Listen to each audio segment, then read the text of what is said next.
नमस्कार दोस्तों, आज मैं आपको 24वां संविधान संशोधन के बारे में बताएंगे। देखो यहाँ से दरोगा में पूछा गया था क्वेश्चन, बट हम लोग को बहुत इंपॉर्टेंट है संविधान संशोधन। यहाँ से आपको बहुत कुछ सीखने को मिलेगा। तो देखते हैं कि संविधान संशोधन जो 24वां जो हुआ था, वो क्या संविधान को पूरी पावर दिया गया था संसद को, या आंशिक रूप से दिया गया था। ठीक है, तो समझते हैं। देखो आप सभी जानते हो कि कोई भी देश को चलाने के लिए एक संविधान की जरूरत पड़ता है। कोई भी देश को चलाने के लिए एक संविधान की जरूरत पड़ता है। संविधान की जरूरत पड़ता है। और हमारा जो संविधान था ना, वो 26 जनवरी 1950 को पूरी तरीका से एक्टिव हो गया था। मतलब एक्टिव है और आज तक एक्टिव है। ठीक है, एक्टिव हो गया था। ठीक है, संविधान की बात करते हैं। 26 जनवरी 1950 को लागू हो गया था। अब देखो, जब आपको पता है ना कि हमारे संविधान में आप देखोगे तो बहुत सारे अनुच्छेद हैं। बहुत सारे अनुच्छेद हैं। मोस्टली अगर देखोगे ना तो 395 अनुच्छेद है टोटल। 395 अनुच्छेद है। ठीक है, 395 अनुच्छेद है। ऐसे तो है 400 अनुच्छेद, लेकिन मोस्टली आप देखोगे ना तो 395 अनुच्छेद ही है जो है। अब देखो क्या होती है ना कि मतलब मान लो कि इसको हमको संशोधन करना है। मान लो कि संविधान संशोधन करना है। संशोधन करना है इसमें संशोधन संशोधन का मतलब ही क्या होती है? संशोधन करना। संशोधन का मतलब होती है ना मतलब संशोधन का मतलब होता है कि आप या तो बदलाव कर सकते हो, या तो कोई चीज को आप जोड़ सकते हो, जोड़ना, या हटा सकते हो, हटाना। यही तो होती है संशोधन। मतलब हम बदलाव कर सकते हैं, जोड़ना या हटाना। यही तो हो सकता है बदलाव में। मतलब चेंज करना मतलब जोड़ना या हटाना। या तो आप उसमें कुछ चीज ऐड करोगे या कुछ चीज हटा दोगे। यही ना होगा? क्या इतना आसान है हमारा संविधान हटाना? देखो, ठीक है, यहाँ तक समझ में आ गया। संविधान 26 जनवरी 1950 को एक्टिव हो गया। 395 अनुच्छेद हैं अभी वर्तमान में। ऐसे तो 400 प्लस अनुच्छेद है, लेकिन आप देखोगे ना तो हमारा संविधान में 395 अनुच्छेद है मूल रूप से। इसमें बहुत सारे ऐसे अनुच्छेद है जो हटाए गए हैं। बहुत सारे अभी प्रेजेंट है, एक्टिव है। ठीक है, अब देखो हमारे संविधान में एक आर्टिकल्स दिया गया है 368 के अनुसार। अनुच्छेद 368 के अनुसार आप क्या कर सकते हो? संसद को पूरा पावर दिया गया है। संसद को पूरा पावर दिया गया है कि इसमें क्या कर सकते हैं? बदलाव कर सकते हैं। अनुच्छेद 368 के तहत, 368 के तहत, समझ रहे हो? 368 के तहत आप संविधान संशोधन कर सकते हो। और ये दक्षिण अफ्रीका से लिया गया था। ये दक्षिण अफ्रीका मतलब साउथ अफ्रीका से ये लिया गया था। ठीक है, तो आपके दिमाग में आ रहा होगा कि क्या ये इतना आसान है? नहीं, इतना आसान नहीं है। हाँ, एक चीज और समझते हैं कि जो संशोधन है ना, ये भी बहुत सारे से संशोधन होता है। किस टाइप का आपको संशोधन करना है हमारे संविधान में? किस टाइप का संशोधन? तो देखो, एक संशोधन जो होती है ना, अब आपके दिमाग में आ रहा होगा कि क्या संशोधन क्यों जरूरी है? तो देखो भाई, संशोधन हर चीज का जरूरी है। जैसे हमारे लाइफ में आप मान लो शराबी थे, शराबी आपने छोड़ दिया, दारू पीना छोड़ दिया, तो आपका संशोधन हुआ ना। आपने अपने आप को अपग्रेड किया, चेंज किया, तो संशोधन हुआ। तो क्या होती है ना, संविधान भी एक ऐसा है ना। संविधान क्या है? एक डॉक्यूमेंट है। एक डॉक्यूमेंट है, डॉक्यूमेंट। अब इस डॉक्यूमेंट में समय समय पे हमें क्या करना पड़ेगा? चेंज करना पड़ता है। बहुत सारे ऐसे क्या होती है ना, चेंज करना पड़ता है समय समय पे। जैसे समय के साथ बदलना, समय के साथ चलना, देश का स्थिति परिस्थिति सब अनुसार चेंज होते रहती है। ठीक है, समझ रहे हो ना? तो ये संशोधन होता है। तो क्या संशोधन कितनी प्रकार का होता है? तो देखो, संशोधन भी बहुत सारे से होते हैं। एक तो होता है साधारण संशोधन होता है। साधारण। एक होता है साधारण, साधारण बहुमत से। एक साधारण बहुमत से होती है। एक होती है विशेष बहुमत से, विशेष बहुमत। एक होती है विशेष बहुमत से। और एक होती है विशेष बहुमत, तो होती ही होती है, विशेष बहुमत भी होती है, और प्लस राष्ट्रपति का मतलब राज्य का भी मंजूरी लेना पड़ेगा, राज्य का मंजूरी लेना पड़ता है इसमें, ठीक है। तो एक तो साधारण बहुमत से आप संशोधन कर सकते हो, विशेष बहुमत से, और विशेष प्लस राज्य की बहुमत से। अब कहोगे कि क्या साधारण बहुमत से क्या करते हैं, तो बहुत है, जैसे कोई राज्य का नाम चेंज करना हो या बाउंड्री चेंज करना हो, तो ये आप कर सकते हो साधारण बहुमत से। लेकिन अगर विशेष बहुमत से करना है ना, तो मेनली फंडामेंटल राइट्स जो है ना हमारे संविधान में दिया गया है, उसको या तो फंडामेंटल राइट्स हो गया वो, या तो जो राज्य के नीति निर्देशक तत्व है वो, ये सब के लिए हमें विशेष बहुमत की जरूरत पड़ती है, विशेष बहुमत की जरूरत पड़ती है, ठीक है। और अगर आपको विशेष बहुमत प्लस राज्य की मंजूरी चाहिए ना, तो जो संघीय ढांचा है, जो हमारा फेडरल स्ट्रक्चर है ना, जिसमें मान लो आप सुप्रीम कोर्ट के पावर को खत्म करना चाहते हो, तो आपको विशेष बहुमत भी लेना होगा और राज्य की मंजूरी भी लेनी होगी। चाहे राष्ट्रपति को पावर को खत्म करना चाहते हो, जीरो करना चाहते हो, तो आपको विशेष बहुमत प्लस राज्य की मंजूरी लेना पड़ेगा। तो ये विशेष बहुमत से होती है, ठीक है। समझ रहे हो आप, समझ रहे हो? हाँ। अब देखो अब होती है ना, आपको एक चीज भी पता होना चाहिए कि एक होती है कानून, एक होती है कानून।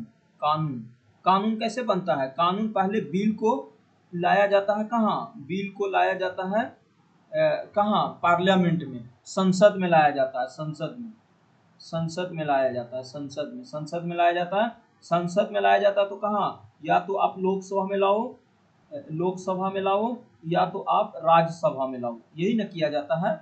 और जब बिल लाते हैं तो बिल राष्ट्रपति के बहुमत से राष्ट्रपति के सिग्नेचर से क्या बन जाता है, वो एक्ट बन जाता है, एक्ट। बिल क्या बन गया? एक्ट बन गया। तो देखो बहुत सारे, जैसे यहाँ पे देखोगे ना, तो ये सब क्या है, 395 अनुच्छेद है, जो एक तरह का कानून है, कानून है, जो ऑलरेडी बनाया गया है, किसी ना किसी थ्रू बनाया गया है, जैसे बनाया गया, लेकिन एक कानून है और ये वैलिड है, ये एक वैलिड है, कानून है। अब इस कानून में क्या किया जाएगा? संशोधन किया जाएगा, बदलाव किया जाएगा, या तो आप कोई चीज जोड़ोगे या हटाओगे, ठीक है। और वो भी किसके द्वारा? संसद के द्वारा। आपको लोकसभा में जाना होगा, राज्यसभा में जाना होगा। लोकसभा में आपको जैसे आपको विशेष बहुमत करना है, तो 2/3 बहुमत से आपको पास कराना होगा। फिर राज्यसभा में 2/3 बहुमत से पास कराना होगा। तब क्या है, वो कानून जो होगा, जो कानून है उसमें चेंज होगा, ठीक है। तो इतना आसान नहीं है, आपको लग रहा होगा कि ये बहुत आसान है, नहीं, इतना आसान नहीं है। किसी भी मतलब कानून को अगर चेंज करना चाहते हो, कोई चीज जोड़ना चाहते हो, हटाना चाहते हो, तो इसके लिए आपको बहुत सारे प्रक्रिया से गुजरना पड़ेगा, ठीक है। तो ये था हमारा बेसिक स्टेप है, मतलब बेसिक चीजें, ठीक है। यहाँ तक आपको समझ में आ गया होगा। फिर से समझ लेते हैं। संविधान लागू हुआ 26 जनवरी 1950 को, जो अभी तक एक्टिव है, अब एक्टिव मोड में है।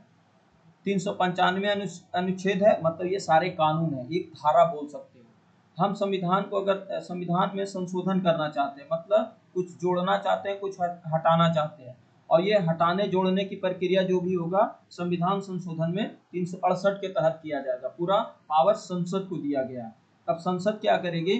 संसद के पास लोकसभा है, राज्यसभा है और राष्ट्रपति है। यहाँ पे राष्ट्रपति भी आप लिख लो, ये 3 लोग हैं, राज्यसभा, लोकसभा, राष्ट्रपति, ठीक है। इसके बिना ही सब कुछ हो सकता है, समझ रहे हो? तो ये था हमारा मतलब। अब देखो ये संशोधन भी बहुत तरह से होते हैं, मतलब संशोधन जब करेंगे ना, तो एक तो होता है साधारण बहुमत से हमें ये संशोधन कर सकते हैं, एक हमें विशेष बहुमत की जरूरत पड़ेगी, एक प्लस विशेष बहुमत प्लस राज्य की मंजूरी की जरूरत पड़ेगी। तो कब क्या पड़ेगा? तो साधारण बहुमत में होगा कि कोई भी किसी राज्य हो या बाउंड्री वगैरह को चेंज करना है, तो आपको साधारण बहुमत की जरूरत पड़ेगा। लेकिन अगर विशेष बहुमत की जरूरत पड़ेगी, तो फंडामेंटल राइट्स या हो गया, या राज्य के नीति निर्देशक तत्व हो गया, वो सबको हटाना है, तो आपको विशेष बहुमत की जरूरत पड़ेगी।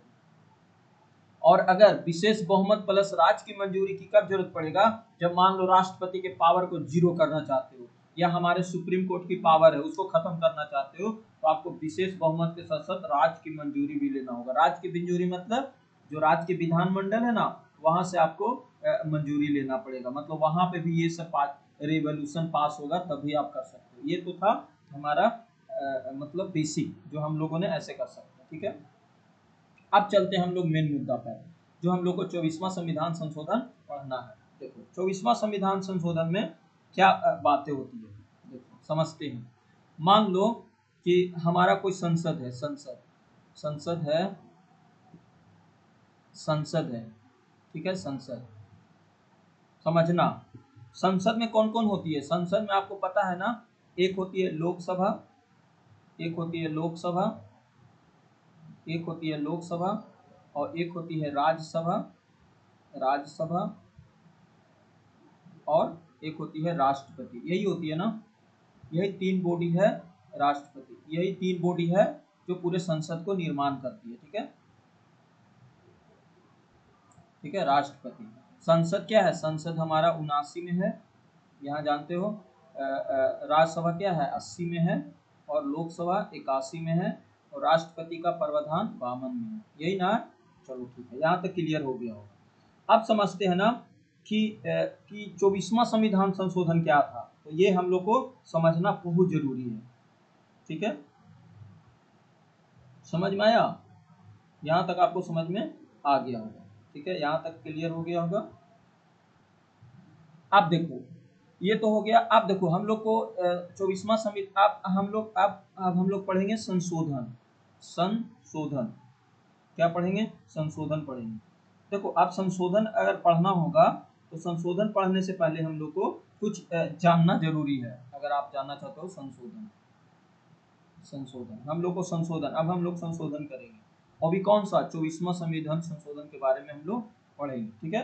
क्या क्या था समझते हैं। देखो संविधान संशोधन पढ़ने से पहले हमें दो तीन आर्टिकल्स के बारे में पढ़ना है। एक तो अनुच्छेद 13, अनुच्छेद 13, अनुच्छेद 13 एक पढ़ना है, अनुच्छेद क्या पढ़ना है, अनुच्छेद 368, और एक है अनुच्छेद supreme court, supreme court, supreme court plus राष्ट्रपति, राष्ट्रपति, राष्ट्रपति, ठीक है, ये सारे लोग हैं। देखो अनुच्छेद 13 ये कहता है ना, अनुच्छेद 13 क्या कहता है आपको पता होना चाहिए। अनुच्छेद 13 क्या कहता है, अनुच्छेद आपने 13 पढ़ा होगा, क्या कहता है। अनुच्छेद 13 ये कहता है कि भारतीय संविधान में कोई भी ऐसा कानून जो फंडामेंटल राइट्स को, मतलब मौलिक अधिकार को कम करे या खत्म करे, उस संविधान को इनवैलिड माना जाएगा, इनवैलिड माना जाएगा। ये संविधान की पावर दिया गया है। संविधान की पावर के अनुसार अनुच्छेद 13 ये कहता है कि भारतीय संविधान का यह प्रावधान है कि कोई भी लॉ, कोई भी लॉ, कोई भी लॉ मतलब कानून, कोई भी कानून, कोई भी कानून, कोई भी कानून ऐसे नहीं बनाया जा सकता जो मौलिक अधिकार को, मौलिक अधिकार को, मौलिक मौलिक अधिकार को, अधिकार को, अधिकार को खत्म करे, या तो दम खत्म कर दे, खत्म कर दे, खत्म कर दे, या तो उसको कम करे। तो ऐसे मौलिक अधिकार को अनुच्छेद जो है ना ये प्रोटेक्ट करता है, प्रोटेक्शन देता है, प्रोटेक्शन, प्रोटेक्शन देता है, प्रोटेक्शन देता है। क्या देता है, मानो ना ये गायरेंस आर्टिकल्स की तरह है, नागरिकों के अधिकार से मनमानी से बचाता है, ठीक है, समझ रहे हो। जैसे या तो संविधान से पहले भी बहुत सारे ऐसे कानून बने थे जो जैसे अंग्रेज के द्वारा बहुत सारे कानून बनाए गए थे, आपको पता होगा। वो क्या है, जो संसद मतलब जो अंग्रेज ने बनाए थे वो अपने अनुसार बनाए थे, वो अपने फायदे के लिए बनाए थे, तो क्या हम लोग के भलाई के लिए था, नहीं था। तो इसलिए वो भी संविधान के इनवैलिड माना जाएगा, ठीक है।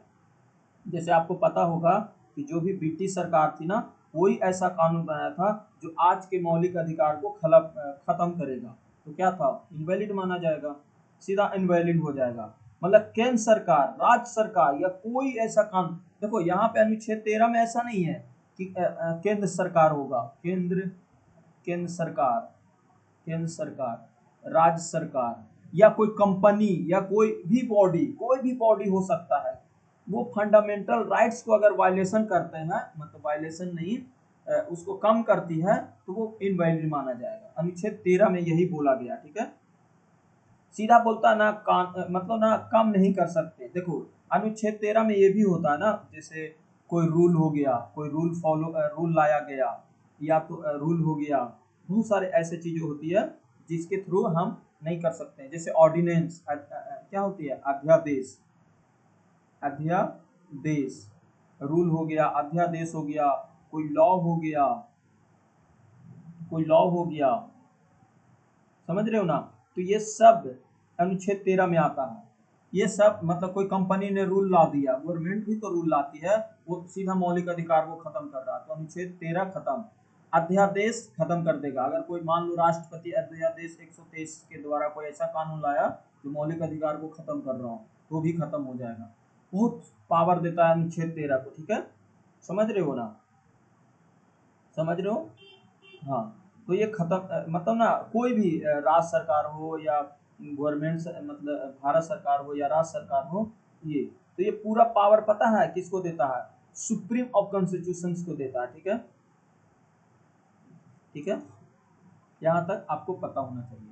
अब देखो अनुच्छेद 368 क्या कहता है, अनुच्छेद देखो 368 कहता है कि ये पावर संसद को दिया गया है। देखो यहीं से विवाद खड़ा होता है, ये पावर संसद को दिया गया है 368 के द्वारा कि आप संविधान में कहीं भी संशोधन कर सकते हैं।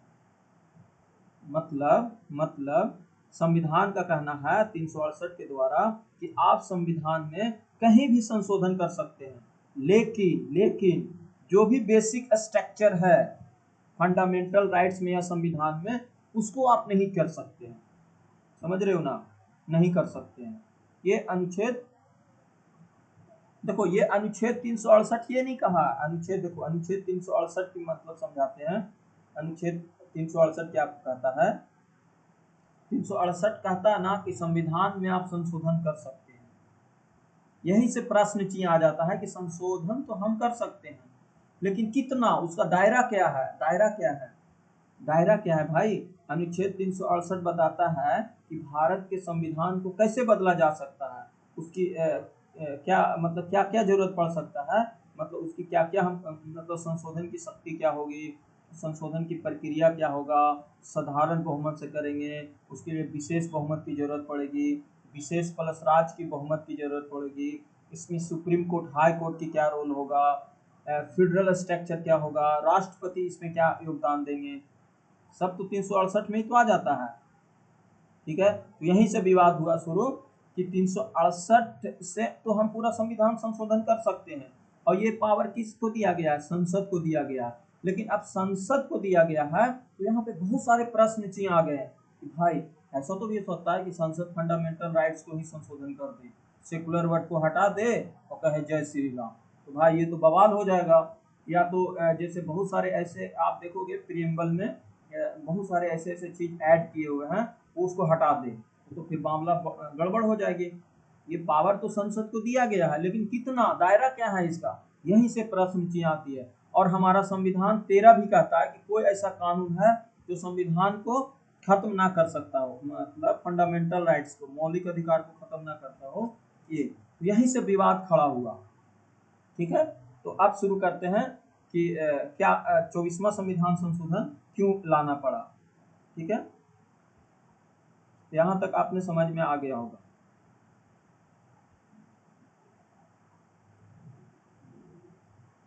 समझ में आया यहाँ तक। देखो मैं ये सब बता रहा हूँ बेसिक से, ताकि कोई भी अगर अनजान व्यक्ति भी देखेगा ये वीडियो तो उसको समझ में आ जाना चाहिए, जो पॉलिटिक्स को पढ़ता हो, मतलब संविधान को पढ़ा हो थोड़ा बहुत उसके, नहीं तो अगर नया वीडियो देखेगा तो उसको नहीं समझ में आएगा, उसके लिए बेसिक से पढ़ना पड़ेगा। तो देखो अब आती है हम लोग कि 24वां संविधान की क्या जरूरत पड़ी, 24वां संविधान से हमें क्या फायदा हुआ, 24वां संविधान ये क्या था।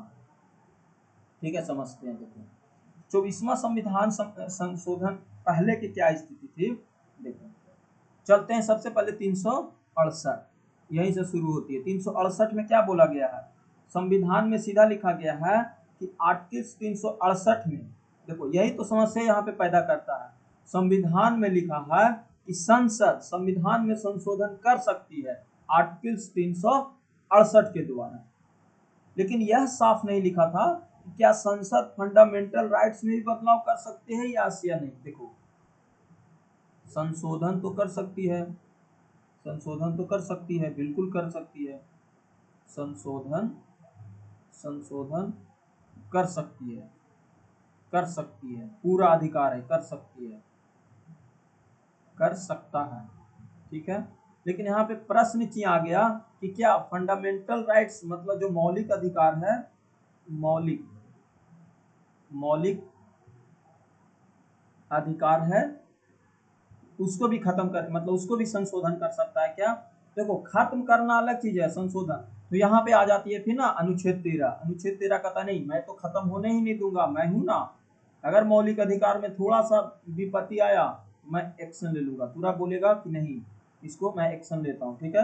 तो मौलिक अधिकार में क्या बदलाव कर सकता है, कौन, संसद। क्या कर सकता है मतलब संसद क्या कर सकता है। तो यहाँ पे आ गया क्वेश्चन चिन्ह मार गया, ठीक है, क्वेश्चन चिन्ह आ गया। मतलब यह सवाल उठा, कुछ नागरिकों ने सरकार के कानूनों के खिलाफ सुप्रीम कोर्ट में जाके याचिका दायर कर दिया। अब आ गया सुप्रीम कोर्ट का, देखो सुप्रीम कोर्ट का रोल आ गया यहाँ पे। आप कहोगे सुप्रीम कोर्ट क्या करती है, तो भाई सुप्रीम कोर्ट बहुत कुछ करती है। देखो सुप्रीम कोर्ट के पास पावर है तो संविधान के रक्षा करता है। देखो उसके पास सीमित पावर दिया गया है, संविधान से उतना पावर नहीं है, लेकिन वो प्रोटेक्ट करता है, मतलब रक्षक के रूप में काम करता है, ठीक है। तो बहुत से लोगों ने क्या किया ना, बहुत सारे प्रश्न चिन्ह आ गए, तो बहुत से लोगों ने चले गए सुप्रीम कोर्ट। आप सुप्रीम कोर्ट गए तो सबसे इम्पोर्टेंट केस था, देखो बहुत सारे केस हैं, सारे केस तो यहाँ बताना पॉसिबल नहीं है। जैसे शंकर प्रसाद केस था सुप्रीम कोर्ट ने, देखो मैं शॉर्ट में बता देता हूँ। एक था शंकर प्रसाद,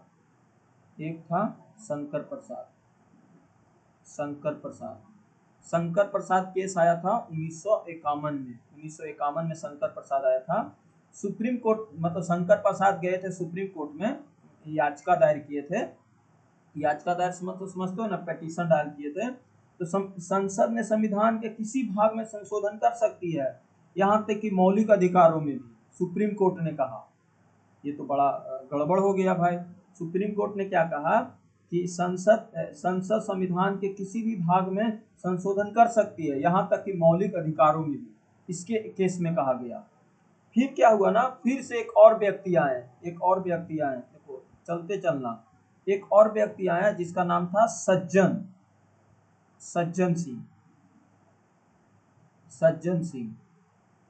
सिंह केस आया 1965 में आया, 1965 में। इसके द्वारा सुप्रीम कोर्ट ने कहा ना कि हाँ संविधान संशोधन के जो शक्ति है ना, मतलब संसद की संवैधानिक शक्ति है, इस पे कोई नहीं रोक, मतलब इस पे कोई रोक नहीं है। मतलब ये बोला कि हाँ पूरा संसद को पावर दिया गया है कि वो संशोधन कर सकती है, ठीक है। ये सुप्रीम कोर्ट कह रही है, सुप्रीम कोर्ट। इसमें भी देखो सुप्रीम कोर्ट कह रही है, इसमें भी सुप्रीम कोर्ट कह रही है कि ये पूरा अधिकार संसद को दिया गया है। लेकिन सबसे बड़ा टर्निंग पॉइंट रहा ये गोलकनाथ। जो गोलकनाथ था ना, ये पूरा केस को ही पलट दिया। देखो ये गोलकनाथ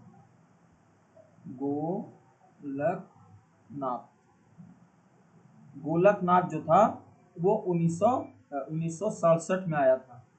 ये पूरे केस को ही पलट दिया। इसको विस्तार से देखो समझते हैं। देखो ये क्या था, गोलकनाथ बनाम पंजाब राज, ये केस आया था 1967 में। इसमें यही मामला था ना कि जो संसद और सुप्रीम कोर्ट को पहली बार आमने सामने ला दिया। किसके बीच में,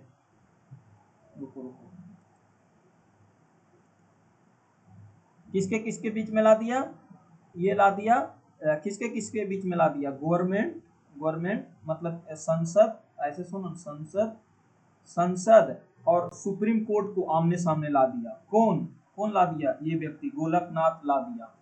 अब यहाँ पे प्रश्न उठा, मतलब यहाँ पे बोला गया कि ये मामला ऐसा मामला था ना कि पहली बार आमने सामने आ गए, दोनों आमने सामने आ गए, सुप्रीम कोर्ट और संसद आ गया। तो यहाँ से ही एक बड़ी मानो तो ये केस मानो था पूरी केस को पलट दिया। तो यहाँ से संविधान में 368 के तहत पूरी संविधान पावर दे ही दिया गया था। तो देखो इसमें पता है लगभग केस की अगर पूरा डिटेल समझोगे ना, मतलब उस समय क्या हुआ था, बहुत सारे लोग थे। सुप्रीम कोर्ट का जजमेंट आया 1967 में। सुप्रीम कोर्ट ने पता है 6 और 5 के बहुमत से, 6 और 5 मतलब 12 और एक सुप्रीम कोर्ट, 6 और 5 के रेशियो से बहुमत से कहा कि संविधान, ध्यान से सुनना, संसद संविधान में संशोधन कर सकती है लेकिन मौलिक अधिकार में संशोधन नहीं कर सकती है। मतलब मौलिक अधिकार में संशोधन नहीं कर सकती है।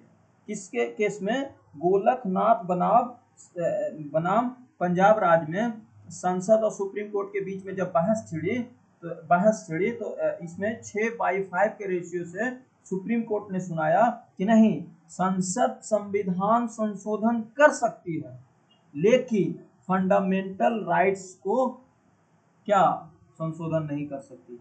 क्यों? क्योंकि संविधान संशोधन भी कानून है, सो बोला। मतलब सुप्रीम कोर्ट ने बोला कि संविधान संशोधन जो है, संविधान संशोधन जो भी हम संशोधन कर रहे हैं वो एक तरह का कानून है, और जो कानून है वो हम अनुच्छेद 13 के तहत मान सकते हैं। क्योंकि हमारा अनुच्छेद 13 क्या कहता है कि कोई भी फंडामेंटल राइट्स को वायलेट मतलब खत्म नहीं कर सकता है, कम नहीं कर सकता है। तो ये एक्टिव हो जाता है। जैसी बात आया यहाँ पे अनुच्छेद 13 एक्टिव हो गया। अब मामला गड़बड़ हो गया। मतलब ये पावर किसको दिया गया? संसद को, कि भाई आप पूरे संविधान संशोधन करो, जहां मन है जो करना है करो, लेकिन जो बेसिक स्ट्रक्चर है, फंडामेंटल राइट्स है, उसको आप खत्म करना नहीं कर सकते हो, क्योंकि संशोधन भी एक तरह का कानून है और जो अनुच्छेद 13 को प्रोटेक्ट करता है। ठीक है, समझ में आया? मतलब अनुच्छेद 13 लागू हो गया, नहीं माना जाएगा। फंडामेंटल राइट्स को छू नहीं सकता, एक मौलिक अधिकार है। ठीक है, अब समझते हैं आगे। अब देखना क्या होगा। यहाँ तक समझ में आ गया आपको अच्छे से? कोई इसमें तो दिक्कत नहीं है। देखो मैंने पूरा बेसिक चीज समझाया है कि ताकि कंफ्यूजन ना हो। अब आगे चलते हैं। अब देखो क्या हुआ मामला, समझ में आ गया? ये यहाँ तक समझ में आ गया ना अच्छे से? कोई दिक्कत नहीं होना चाहिए। अब आगे चलते हैं। अब देखो क्या हुआ कि जब सुप्रीम कोर्ट में गोलकनाथ बनाम पंजाब राज का आया बेंच 6:5 के रेशियो से, 6:5 के रेशियो से जब सजा मतलब सुनाई गई, तो सुप्रीम कोर्ट ने बोला कि नहीं, आप संशोधन कीजिए, आपको पूरा अधिकार दिया गया है, लेकिन आप फंडामेंटल राइट्स को संशोधन नहीं कर सकते हैं, क्योंकि संशोधन भी एक तरह का कानून है जो संविधान अनुच्छेद 13 को प्रोटेक्ट करता है। ठीक है, इस कारण से जो गवर्नमेंट थी, पता है उस समय किसकी सरकार थी? इंदिरा गांधी थी। उस समय सरकार थी इंदिरा गांधी की। तो ये सरकार का फैसला को बहुत बड़ा झटका लगा। सरकार बोली अरे ये तो बहुत बड़ा, मानो तो हमारे लिए खतरा की घंटी हो गया। समझ रहे हो ना?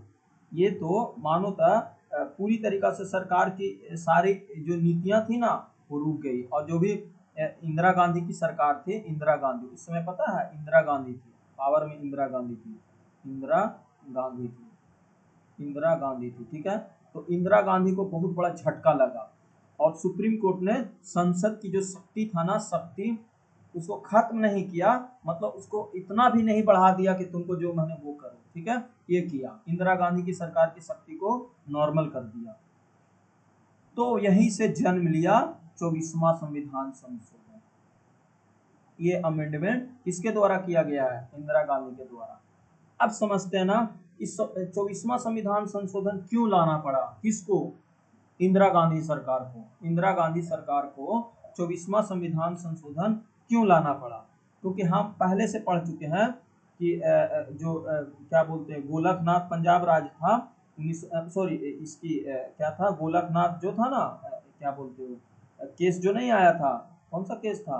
गोलकनाथ बनाम पंजाब राज था 1967 में। उसमें तो सजा मतलब जो भी जज मतलब प्रॉब्लम था सब तो सुना ही दिया था।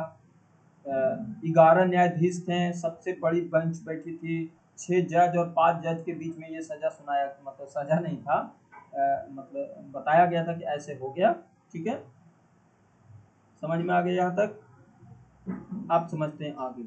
मतलब ना मानो ना कि 1967 में जो संसद की शक्ति थी ना वो पूरी तरीके से छीन गया था। अब आते हैं हम लोग 1973। तो देखो यहाँ तक क्लियर हो गया क्यों लाना पड़ा। तो देखो संसद में बदलाव कर सकती है बट मूल स्ट्रक्चर को नहीं बदल सकती है। सुप्रीम कोर्ट ने फिर से कहा। फिर आया केशवानंद भारती केस। फिर आया केशवानंद भारती केस। आपको याद होगा 1973 में आया था। केशवानंद भारती केस आया था 1973 में। 1973 में जो केशवानंद भारती केस आया उसमें भी संसद में बदलाव कर सकती है। यही बात बोला गया कि संसद में बदलाव कर सकती है लेकिन जो संविधान की मूल स्ट्रक्चर है, बेसिक स्ट्रक्चर है, उसको नहीं बदल सकती है। इस तरह से गोलकनाथ जो केस था ना 24वां संविधान संशोधन और केशवानंद केस ने मिलकर भारत की जो शक्ति था ना उसको संतुलित कर दिया। एक तो गोलकनाथ बनाम पंजाब, उसमें भी यही बोला कि आप कर सकते हो। सुप्रीम कोर्ट के सुप्रीम कोर्ट ने बताया कि ये मामला सही है, नहीं कर सकते हो। इसी तरीका से केशवानंद भारती का भी केस आया 1973 में। इसमें भी यही बोला गया। मतलब गोलकनाथ का यही था ना कि सुप्रीम कोर्ट ने संसद की शक्ति को एक बाउंड्री बना दिया कि नहीं, आपके पास शक्ति है लेकिन एक लिमिट है, आप लिमिट से बाहर नहीं जा सकते, लिमिट से बाहर आप नहीं जा सकते। मतलब इसको किसको सुप्रीम बताया, संविधान को। ठीक है, समझ रहे हो ना। तो संसद और न्यायपालिका के बीच पता है इस तरह से जब ऐसा हुआ ना तो संविधान और मतलब न्यायपालिका, संसद और न्यायपालिका के बीच मानो तो जंग छिड़ गया। संसद और न्यायपालिका के बीच में जंग छिड़ गया।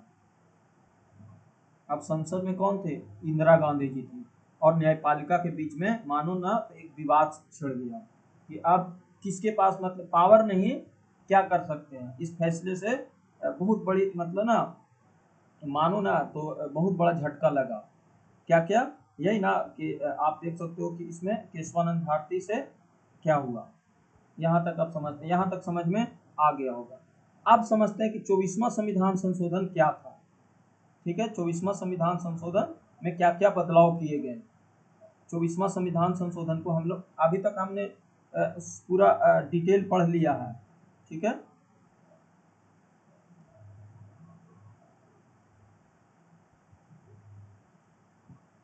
ठीक है, यहाँ तक क्लियर हो गया होगा। ठीक है, तो चलते हैं हम लोग 24वां संविधान संशोधन।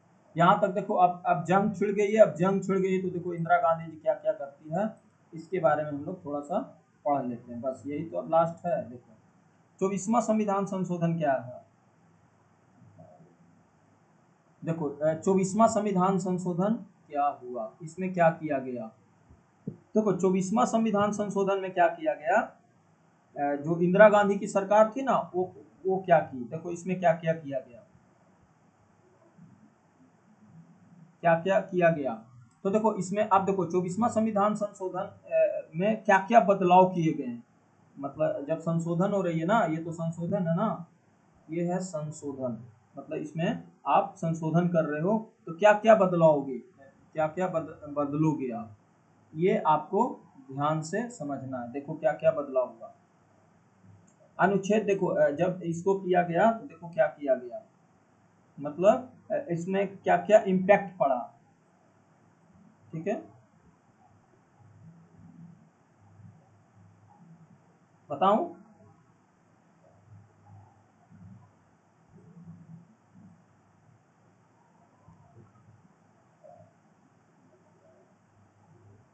शुरू करते हैं। देखो संशोधन मतलब 24वां संशोधन समझ में आ गया। तो देखो 24वां संशोधन अब क्या क्या चेंज किया गया, क्योंकि इसमें बहुत सारे चीजों को चेंज किया गया। तो देखो पहले और अब, मतलब ऐसे समझते हैं, पहले और अब, पहले और अब क्या है। अब देखो पहले क्या था, पहले और अब में क्या था। देखो देखो पहले क्या था, पहले संविधान में 368 में यह बताया गया था कि संविधान में बदलाव कैसे होगा, लेकिन साफ नहीं कहा गया था। देखो देखो इसमें क्या था ना, 368 में पूरा पावर दिया गया था संसद को कि आप संविधान संशोधन कीजिए, जो करना है कीजिए, लेकिन साफ नहीं बताया गया था कि फंडामेंटल राइट्स को चेंज करेगा या नहीं करेगा, ये बताया गया था। फिर सुप्रीम कोर्ट का आपको पता है कि एक फैसला आया 1967, फिर आया 1973। इसमें भी बोला गया कि आप संविधान संशोधन कर सकते हैं, लेकिन आप फंडामेंटल राइट्स को बदल नहीं सकते हैं। यही सब तो बोला कि अगर आप करोगे तो फिर अनुच्छेद 13 का कानून माना जाएगा और उसके तहत उसका उल्लंघन होगा। ठीक है, तो तब देखो क्या हुआ, संसद को साफ साफ अधिकार दिया कि आप किसी भी फंडामेंटल राइट्स को संशोधन कर सकते हो, यानी सुप्रीम कोर्ट के फैसले को पलट दिया। अब देखो कहाँ कहाँ बदलाव हुआ। बदलाव की मैं बात करता हूँ। देखो सबसे पहले अनुच्छेद 13 और अनुच्छेद 368। देखो ये बोला गया अनुच्छेद 13 में क्या बदलाव किया गया कि राज्य ऐसा कोई कानून नहीं बनाएगा जो मौलिक अधिकारों को उल्लंघन करे। ये तो अनुच्छेद 13 में था, मतलब नहीं, सॉरी, अनुच्छेद 13 में ये कहा गया था कि कोई भी ऐसा कानून नहीं बनाएगा जो मौलिक अधिकारों को उल्लंघन करे। लेकिन 24वां संविधान में बोला गया कि हम कुछ भी करेंगे उसको कानून नहीं मानेंगे, कानून नहीं माना जाएगा अनुच्छेद 13 के तहत। मतलब 24वें संविधान संशोधन में ये बात जोड़ दिया गया कि संविधान संशोधन को कानून नहीं माना जाएगा। ठीक है, तो अब क्या हुआ कि अगर आप 24वें संविधान संशोधन में अगर आप संशोधन करते हो संविधान में संशोधन करते हो तो आपको यहाँ पे कानून नहीं माना जाएगा, ये कानून नहीं माना जाएगा, ये बोला गया, संशोधन को कानून नहीं माना जाएगा। दूसरी बात, ठीक है, इसमें ये बदलाव किए गए कि कानून नहीं माना जाएगा, मतलब सीधा संशोधन होगा। इसका मतलब ना कि अनुच्छेद 13 जो होगा वो लागू नहीं होगा, बस सिंपल। तो इस तरह से गोलकनाथ केस तो खत्म हो गया। गोलकनाथ का मतलब ही कहाँ रहा, कुछ नहीं। फिर है अनुच्छेद 68 में क्या बदलाव किया गया। अनुच्छेद 68 में ये बदलाव किया गया कि पहले क्या था 368 के तहत कि कोई भी संशोधन किया जाएगा तो उसका प्रोसीजर था, तो बहुत सारे बदलाव किए गए। अब इसमें देखो संसद की पूरी पावर दिया गया, संसद को पूरी पावर दिया गया कि आप किसी भी भाग में संशोधन कर सकते हैं। मतलब स्पष्ट किया गया कि आप किसी भी भाग में संशोधन कर सकते हैं, यानी फंडामेंटल राइट्स में, प्रीएम्बल में, सब बदलने योग्य है। लेकिन यहाँ पे पता है राष्ट्रपति के पास जब जाएगा ना पावर, मतलब वहां पे जब राष्ट्रपति जी के पास जाएगा, जब लोकसभा से पास हो जाएगा, राज्यसभा से पास हो जाएगा, राष्ट्रपति के पास जाएगा, तो इनको पता है सिग्नेचर करना, मतलब जो हस्ताक्षर करेंगे, हस्ताक्षर वो अनिवार्य कर दिया गया कि हाँ आप सिग्नेचर राष्ट्रपति जी करेंगे। मतलब राष्ट्रपति के पास जो ऑप्शन होती है ना वो कुछ नहीं रहा। आपको पता है ना राष्ट्रपति जी के पास वीटो पावर का भी ऑप्शन होता है, लेकिन संविधान संशोधन में राष्ट्रपति जी के पास कोई पावर नहीं रहा। राष्ट्रपति जी के पास संविधान संशोधन की पावर में अधिकार ही खत्म हो गया। ठीक है, मतलब संशोधन में लॉ को बाहर कर दिया गया। ठीक है, तो इस तरह से आप देखोगे ना तो राष्ट्रपति जी यहाँ पे कोई भी संविधान संशोधन होगा तो राष्ट्रपति जी को संविधान संशोधन के तहत साइन करना मजबूरी हो गया, कुछ नहीं कर सकती है वो, उनको करना द्वारा हो गया। समझा? यहाँ तक देखो, यहाँ तक आप समझना, यहाँ तक आपने मामला को समझ लियो। मतलब राष्ट्रपति जी सिग्नेचर करना अनिवार्य कर दिया गया। तो मानो ना तो अनुच्छेद 13 का भी कोई मतलब नहीं रहा है। यहाँ पे अनुच्छेद 368 के तहत आप संविधान संशोधन कर रहे हो, ठीक है, करो, फंडामेंटल राइट्स को भी आप कर सकते हो। लेकिन सुप्रीम कोर्ट बोला नहीं भाई, ऐसे काम नहीं चलेगा, तुम्हारे अनुसार हम नहीं चलेंगे। सुप्रीम कोर्ट पता है 2 साल बाद, सुप्रीम कोर्ट 2 साल बाद इसको रिव्यू किया। सुप्रीम कोर्ट ने इसको रिव्यू नहीं किया, समीक्षा किया और आया केशवानंद भारती 1973। ये सबसे बड़ा केस था जो पूरी गेम को ही पलट के रख दिया। मैंने बोला ना, पूरी गेम को पलट के रख दिया। देखो पता है सुप्रीम कोर्ट 13 जजों की बेंच बैठा था। सब मतलब इतिहास का देखा जाए ना तो सबसे बड़ा बेंच था, 13 जज का बेंच था। और सुप्रीम कोर्ट का फैसला क्या आया कि संसद संविधान में संशोधन कर सकती है, लेकिन जो बेसिक स्ट्रक्चर है, बेसिक स्ट्रक्चर उसको आप नहीं बदल सकती। मतलब संसद शक्तिशाली है लेकिन असीमित नहीं। ध्यान से, संसद के पास पूरी पावर है लेकिन असीमित नहीं है, मतलब कुछ भी नहीं कर सकती है। जैसे बहुत बार सुना था ना कि मोदी जी आएंगे, 400 लाएंगे, ये करेंगे वो करेंगे, तो ऐसा नहीं है, इतना आसान नहीं है कि कुछ भी कर देंगे। इसके लिए पूरी प्रोसेस अपनाना पड़ता। तो संसद के पास पूरा पावर दिया गया, मतलब संसद के पास पूरा शक्ति है, लेकिन बेसिक स्ट्रक्चर को आप नहीं कर सकते हो। बेसिक स्ट्रक्चर मतलब समझते हो ना, उसको आप क्या कर सकते हो, चेंज नहीं कर सकते हो। ये किसने बोला, ये बोला केशवानंद भारती ने बोला। इसके अनुसार से, केशवानंद भारती के अनुसार से हम लोगों ने इसकी बात मानी। समझ में आ गया, समझ में आया ये बातें। हाँ, तो जब भी कोई संविधान संशोधन होती है ना, तो राष्ट्रपति के पास जब जाता है वो, तो साइन कर देती है, क्योंकि उनको 24वां संविधान संशोधन में उनको क्या किया गया, अधिकार को छीन लिया गया, उसका डिसीजन कुछ नहीं ले सकती है। ठीक है, समझ रहे हो। तो आपको पता है ना बेसिक स्ट्रक्चर क्या होती है, यही होती है। तो यही बहुत बड़ा ऐतिहासिक फैसला था। और भी पता है, जो 13 का था, तो 7 और 6 के बीच में था। 7 लोग इसके पक्ष में थे और 6 लोग इसके विपक्ष में थे। तो पता है ना कि बराबर तो हो नहीं सकता, तो फैसला सुना दिया गया। बेसिक स्ट्रक्चर का मतलब होता है ना कि जो संविधान का फ्रेमवर्क है, फ्रेमवर्क उसको बदल नहीं सकते। बेसिक स्ट्रक्चर का मतलब होता है ना कि सुप्रीम ऑफ कॉन्स्टिट्यूशन, मतलब कोई भी संस्था सुप्रीम कोर्ट से संविधान से ऊपर नहीं है। ये फिर जैसे नहीं लिखा गया है सुप्रीम कोर्ट में कि जनता की सरकार जनता के द्वारा जनता के लिए। फिर रूल ऑफ लॉ, यहाँ पे पावर चलेगी किसकी, कानून का चलेगा। फिर इंडिपेंडेंस ऑफ जुडिशरी, देखते हो ना हमारे संविधान में क्या है, न्यायपालिका को पूरी स्वतंत्रता दी गई है अनुच्छेद 50 के तहत। अनुच्छेद 50 में बोल दिया गया है कि न्यायपालिका से कोई मतलब नहीं उनको। फिर फेडरल स्ट्रक्चर, केंद्र और राज्य के बीच जो अलग अलग शक्तियां हैं ना, उनको रखा गया है। फिर सेकुलर, हमारा भारत एक धर्मनिरपेक्ष राज्य है। ये सब फेडरल, मतलब ये सब क्या है, बेसिक स्ट्रक्चर है, इसको कोई भी खत्म नहीं कर सकता। तो ये सब आप नहीं खत्म कर सकते। ठीक है, तो ये थी हमारा पूरी तरीका से मतलब अनुच्छेद, पूरा डिटेल। बाद में बहुत सारे फैसले आए, जैसे इंदिरा गांधी आया, फिर मिनवा मिल्स आया, बहुत सारे केस आए। समझ रहे हो आप। तो ये था हमारा पूरा डिटेल।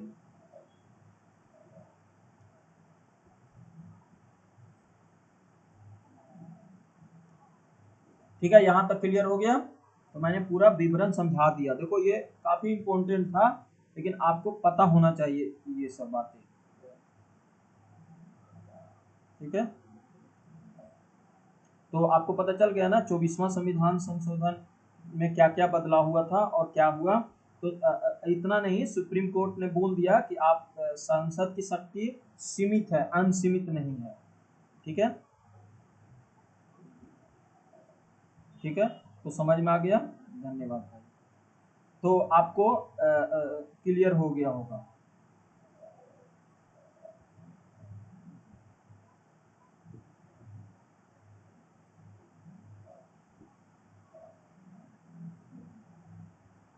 तो यहाँ तक क्लियर हो गया, चलते हैं बात। हो गया, ये पूरा कंप्लीट मैंने आपको समझा दिया।